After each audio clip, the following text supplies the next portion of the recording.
Welcome back to Reading Between the Lines.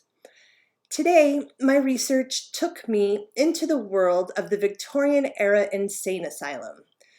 Many of you who are familiar with the theory of the Great Reset or the Mud Flood know a little bit about the strange phenomenon of the sprawling architecture of these insane asylums that were supposedly built in the late 1800s, early 1900s, that with this grand architecture that just kind of seems out of place for what they were used for. I'm not going to get into that today. There's lots of videos out there if you're curious about that whole concept. But for what I found was something far more interesting. I believe to be far more interesting, and it started in this. When I started researching this particular insane asylum, the Bedlam Insane Asylum, or Bethlehem in England. This is in the late 1700s, early 1800s. And what I came across was the story of a man who was either a political prisoner or he was a schizophrenic. Now, we're going to look into this really quick, and I'm going to kind of take you through his story. A book called Illustrations of Madness was written by his doctor. And basically, it goes into this man as a patient. Now, he started his life in France as a man it was during the French Revolution, and he was vying for peace, right? And he actually became a double agent. He was working for Britain and the French, and he was going back and forth, kind of lying to both of them, trying basically to get peace. And he was kind of caught and put on trial, and he was sentenced to spend the rest of his life in this insane asylum in Bedlam. And that's where he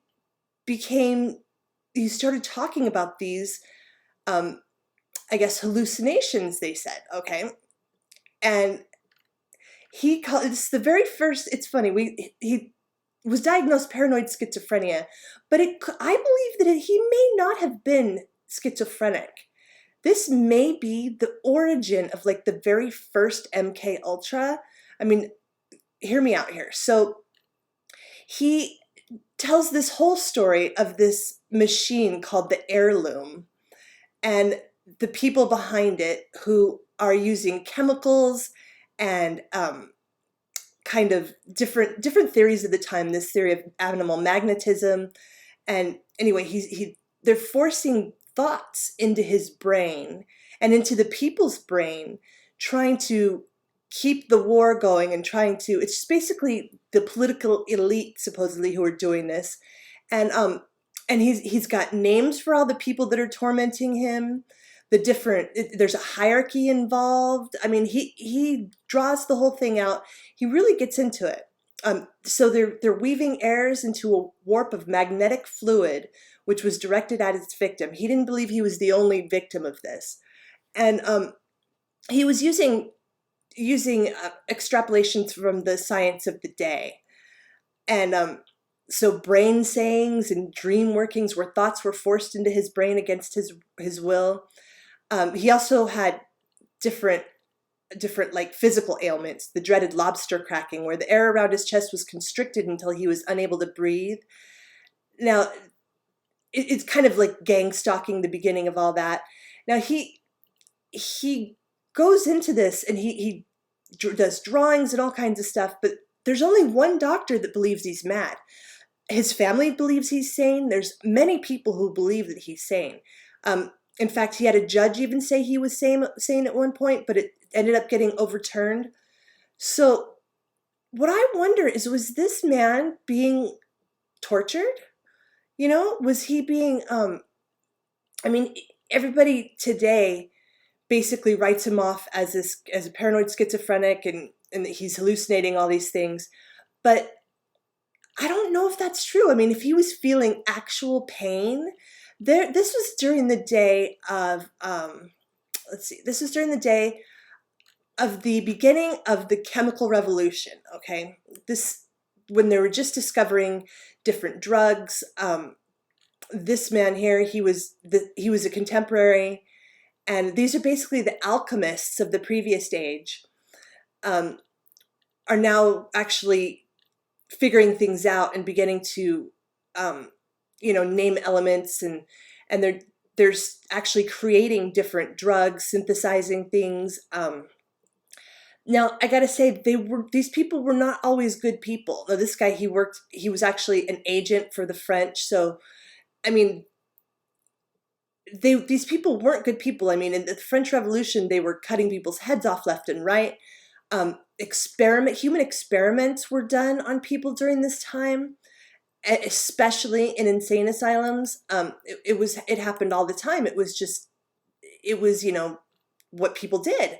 Now, there's this interesting story about Benjamin Franklin that during this same time period, who had a condo in London, and recently scientists have found, or I don't know who did, a discovery has found bones, 1,200 human bones in the basement of Ben Franklin's house, okay? And they know it was during his day, and so 6 of those bones were children's. So it's hilarious the way they cover this up. All of the scientists say, oh, wait. He had a roommate that was a medical student, so they were probably getting cadavers and, cutting them open and working on the cadavers. He wasn't a serial killer, don't worry. Yeah, okay, like, it's just, it's funny that they can be so sure, right? They're just completely sure that he wasn't a serial killer. And they know he was just buying cadavers off the street. But the thing is this whole cadaver market in the 1700s, there was a lot of medical schools in London, so cadavers were like needed for, teaching. So grave robbers had a black market, and they would sell basically human bodies that were recently buried, and they would get good money for them. Now, what happened was cemeteries started increasing their security and stuff like that, and so some people believe that these people who were once grave robbers became murderers because the market for human bodies was so lucrative. Okay, now that's just a brief history on that. But the historians agree that Ben Franklin was just, if he was even a part of this, it was probably his roommate. But they were just, using these cadavers for research or whatever.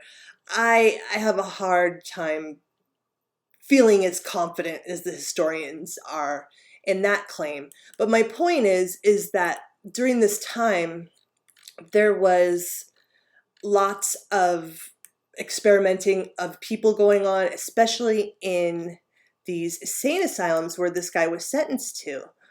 And it's really, really, really kind of crazy to look into all of these asylums. They were used as a method of control completely, by the powers that be, the French and the British mainly. So, I mean, if you just look through this really fast, this is the heirloom that he talks about.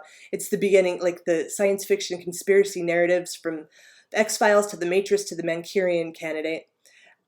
Mind control, electronic implants, subliminal influencing devices, all of these things. He's the first guy that really wrote about it, that really talked about it, and he only had one doctor, like I said, that said he was crazy. Everyone else was like, he doesn't seem all that crazy to me. He seems all right, except when he's talking about this crazy stuff. But otherwise, he's fine.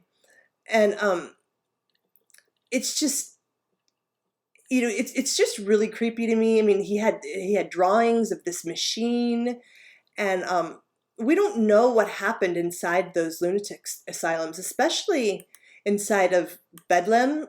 It really had a really bad reputation. I mean, it was one of the worst and most notorious insane asylums. Um,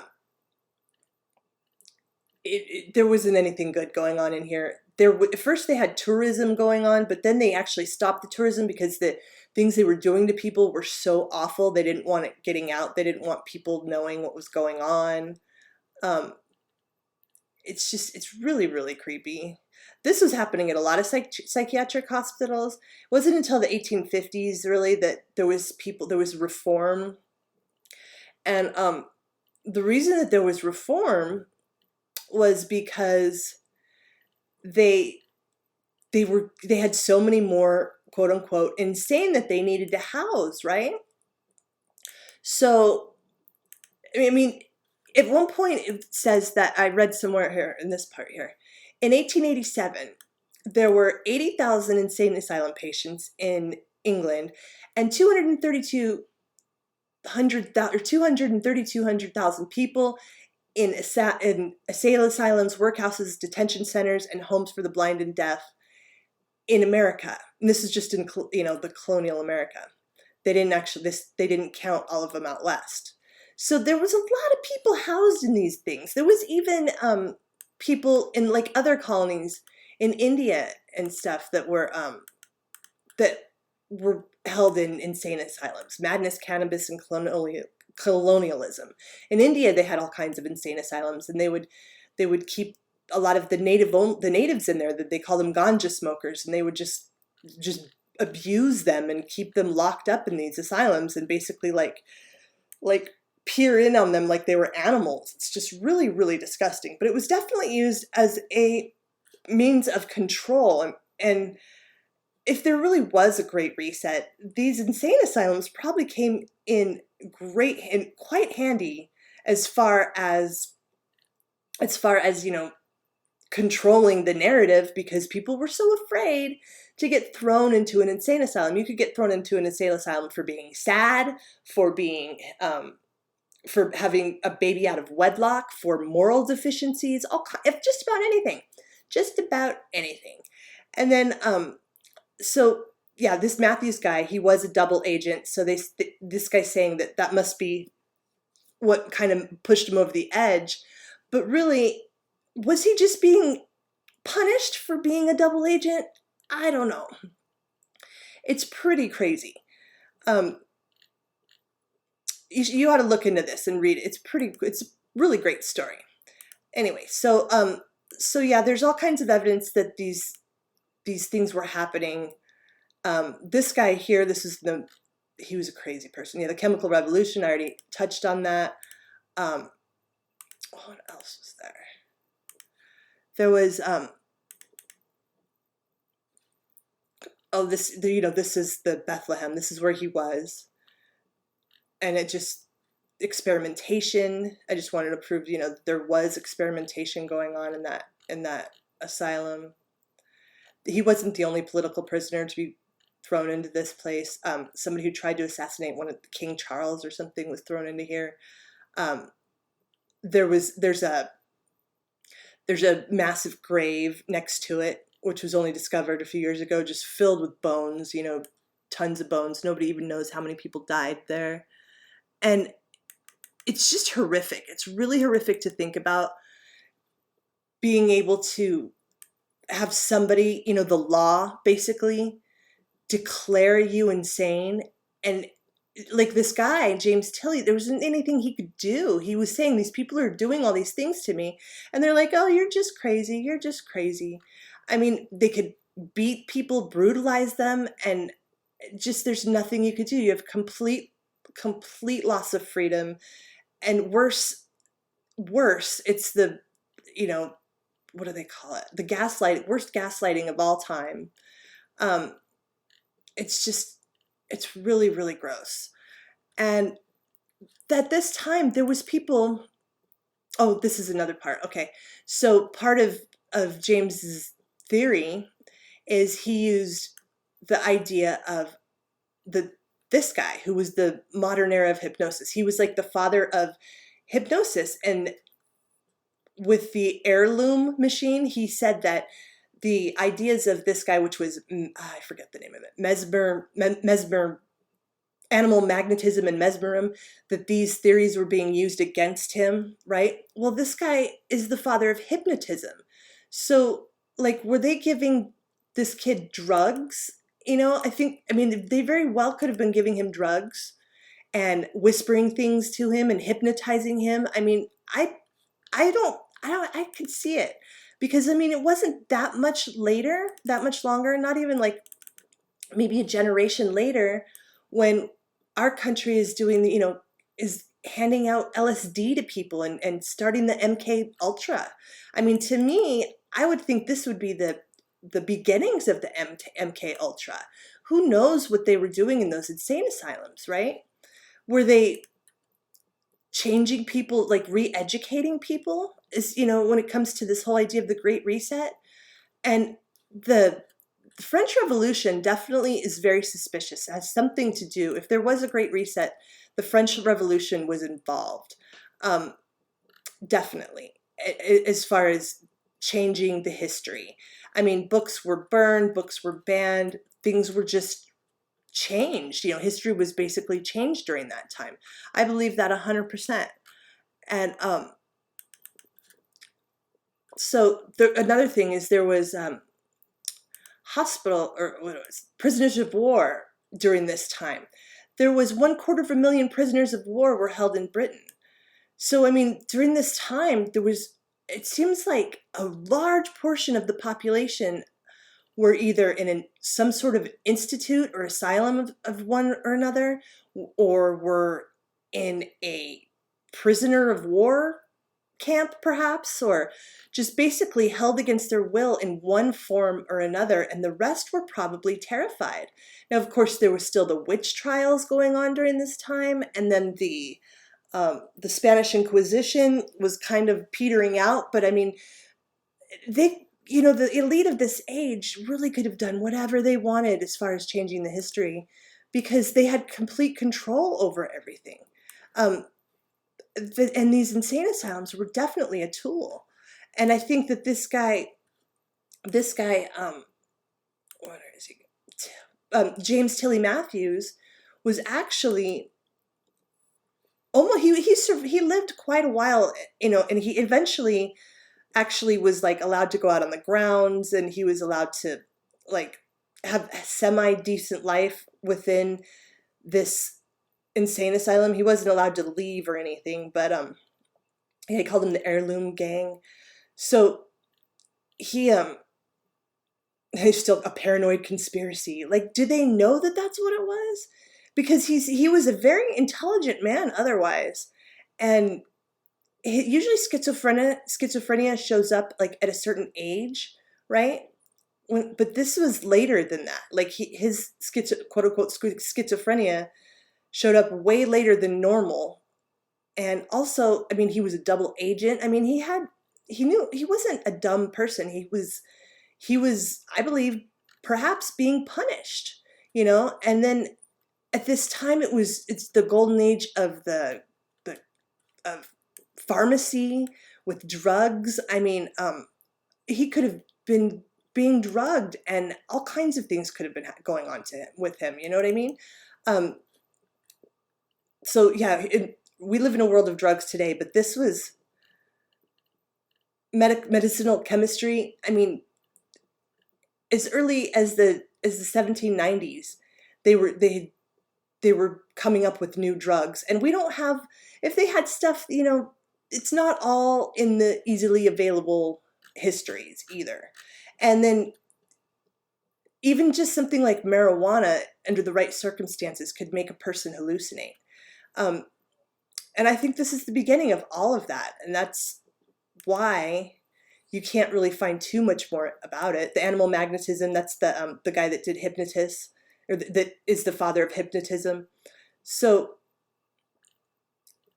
he didn't have it exactly figured out, this Matthews guy, but he basically had the idea there was some sort of an influencing machine or that was being done with him. And it just seems odd that he was fine up until, he was caught as a double agent, and then suddenly he's crazy.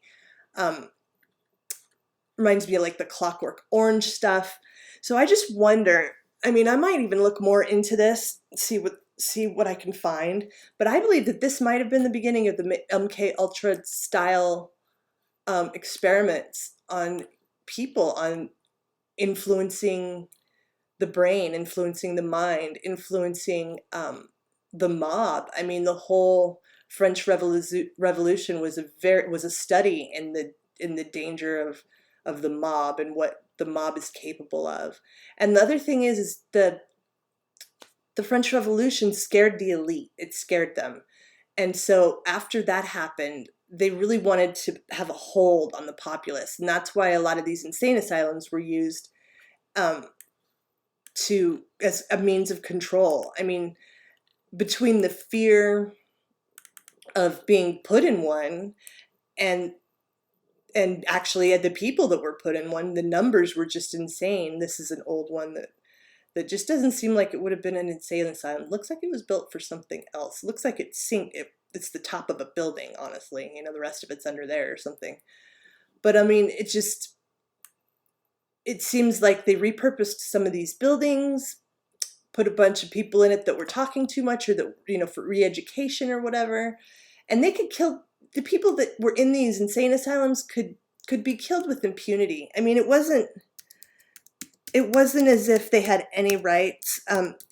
They started to make them more like colonies and farms, you know, where they would make their own stuff. They would grow their own food and stuff like that after in the 1800s. But that's because they had so many of them, and it was just easier to do that. And a lot of people made a lot of money on these too, a lot of money, because the government was paying for the people to be in them. And it was a lot of black people, a lot of the former slaves ended up dying in these places. It's just insane.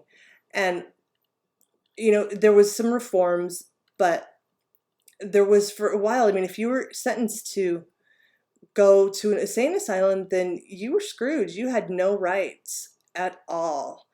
And some of them you were allowed to move freely about. Some of them had dark dungeons. I mean, it really kind of depended. But I mean, like I said, you could get thrown in there for anything, for having a baby out of wedlock, for moral deficiencies. And they were just, you know, the idea of institutionalism. This is also what they did to the Indians when they, you know, the scandal about the schools, the Native American schools in Canada right now, where they're finding these graves. That's a part of this whole thing. This whole idea of re-education, and if either conform or be tortured, called crazy, and eventually die and lose all your rights. And these asylums were a tool. And it's so sickening. I'm glad that many of them are abandoned now, but we're never going to know what really happened. I think that we should look into all of them and look for mass graves near all of them. I bet you $1 million that there would be